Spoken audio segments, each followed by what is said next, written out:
Hello, my name is Reverend Dr. Meg Elise Cannon. Today is September 23rd, 2025, 718 days since October 7th, 2023.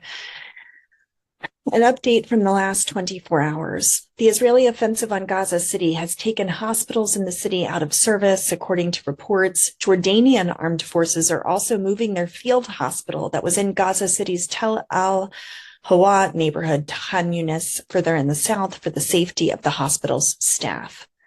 Israeli artillery shelling and quadcopter drone attacks are driving people from their homes in Gaza City.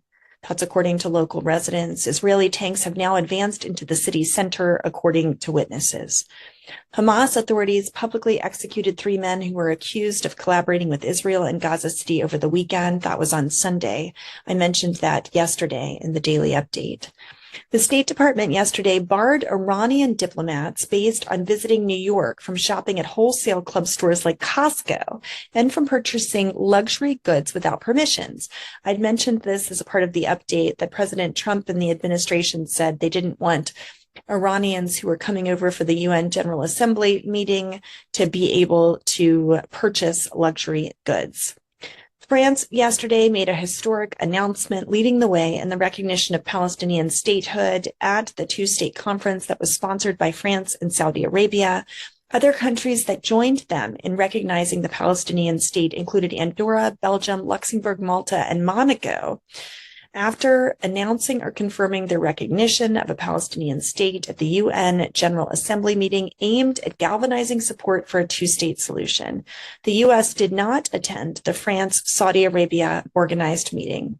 Pro-Palestinian strikes by grassroots unions caused major disruption across Italy yesterday. Some of the protests were storming Milan's central train station and clashing violently with the police. The U.S. is considering sanctioning the ICC, the International Criminal Court. I also mentioned this briefly yesterday, in retaliation for its investigations into suspected Israeli war crimes as early as this week. While Washington already sanctioned several ICC prosecutors and judges, sanctioning the court itself would significantly disrupt its operations. ICC officials have already had emergency meetings to prepare for potential blanket sanctions. Trump has also said that today he would present the most concrete proposal for ending the war in Gaza to a group of leaders from Saudi Arabia, the UAE, Qatar, Egypt, Jordan, Turkey, Indonesia, and Pakistan. That was that meeting that was supposed to happen between Trump and Arab officials. I've not heard a readout yet, but our understanding is that Trump wants to get our feedback and support for the U.S. plan to end the war, said one of the Arab diplomats.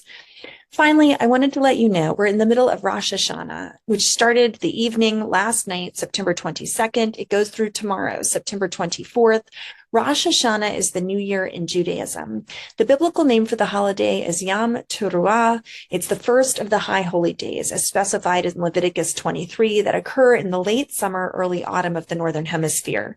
Leviticus 23 describes the Feast of Trumpets, instructing the Israelites to observe the first day of the 7th month as a solemn day of rest, a sacred assembly, and a memorial marked by trumpet blasts, prohibiting regular work and requiring a food offering to the Lord. The feast is known as Rosh Hashanah, the Jewish New Year, and it's one of the appointed feast and festivals from Leviticus 23.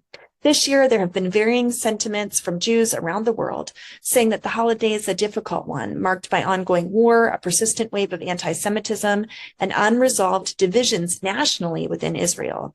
There is hope for closure. Released hostage Yarden Babas used the occasion to share his ongoing journey towards closure, expressing gratitude for the killing of a terrorist involved in his abduction and calling for the safe return of the remaining hostages. Others are calling for Rosh Hashanah, the new year, to be a time of reflection and renewal. That's the meaning of Rosh Hashanah. Self-reflection, prayer, a hope for a better future. A process referred to as teshuvah, return and repentance in the Jewish tradition. So join with our Jewish brothers and sisters around the world as their new year begins, as they attend services, as they celebrate, as they commemorate, as their religious tradition mandates them to do so. Let us continue to pray and work towards peace in the Gaza Strip, in all of Palestine, in Israel, and the broader Middle East. May God go before us. In the name of Christ, amen.